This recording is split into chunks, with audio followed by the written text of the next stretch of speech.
So Christine has asked me to say a few words about market research and how I use it in my work. So before I worked in agriculture, I worked as a strategist in an advertising agency working on clients like Microsoft and Vodafone and United Airlines.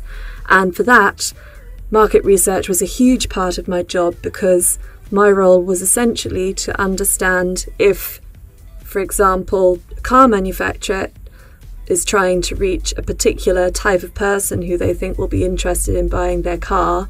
What are those people's interests? And based on that, what messaging can we use to make advertising that will be interesting and compelling for them and grab their attention? So I used to spend a lot of my time going through market data reports, understanding trends analysis for different sectors. One of my favourites, because I'm a massive data nerd, was something called YouGov. They have a huge panel of people that they survey about everything under the sun, both interests and media consumption and also their demographics. And what I liked about that is that you can access a download of all of that data and then slice and dice it however you want. So if you're thinking about how do we reach airline frequent flyers, you could find those type of people and work out who are they, what are their attitudes, what might they be interested in, and based on that, how best can we reach them. When I moved into agriculture, which is probably about 5 years ago, I was really surprised to find that there wasn't that level of data available. So in my current work, which is for a company called Fieldmargin, which makes softwares for farmers to help them manage their business, we do a lot of our own market research. So we speak to thousands of farmers around the world in the countries where Fieldmargin is available to understand what are their challenges, what are the priorities for their farms and ways that they're trying to improve, and how are they using the app. And based on that, we work out both how can we improve our product to make it more useful, and what are the things that people like about our product and challenges on farm that we can talk about to effectively market it to farmers who haven't heard of the product before. We also conduct our own surveys and do user experience testing where we get people who have never tried the app before to sit down and we watch them try using it to see basically, is it easy to understand and use, and if not, where are the bits that are challenging?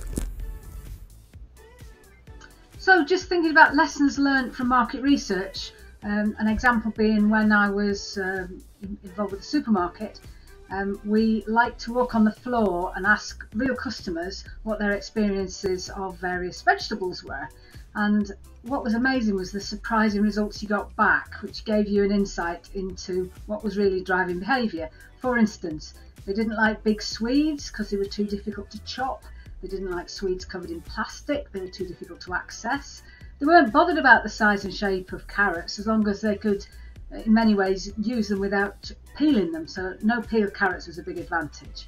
We also learned some lessons about pack size, and one lesson, a big lesson, was about a new potato variety, which was actually had some sweet potato genetics in it. So we thought it was marvellous because it tasted more sweet and it took less cooking time, but in fact customers were very confused by it and simply complained it went rotten too quickly.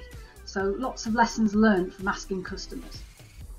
When I was Groceries Code Adjudicator, the market survey was one of the most important tools that I had. It became useful largely because it enabled me to get information from suppliers who on the whole were reluctant to raise issues with retailers for fear of repercussions and were worried about telling me what was going on, even though I had a statutory duty of confidentiality, because they thought that when I was maybe asking questions and probing that the retailer might be able to work out who I had been speaking to. So the survey, which by the end of it we're getting about 2,500 responses, was a fantastic way of asking suppliers, and we were able to ask them by retailer what practices they were experiencing. And the outcome of the survey was a league table that meant that the retailers were all competing against each other for who was seen as the most compliant by their suppliers. They really cared if they did badly in the survey. But I also got so much data that I was able to tell each retailer where the issues were, not only as to whether they were a forecasting or a charging for artwork issue, but also which sectors of their business were doing the worst at it. So the market survey was incredibly powerful in helping me get my work done.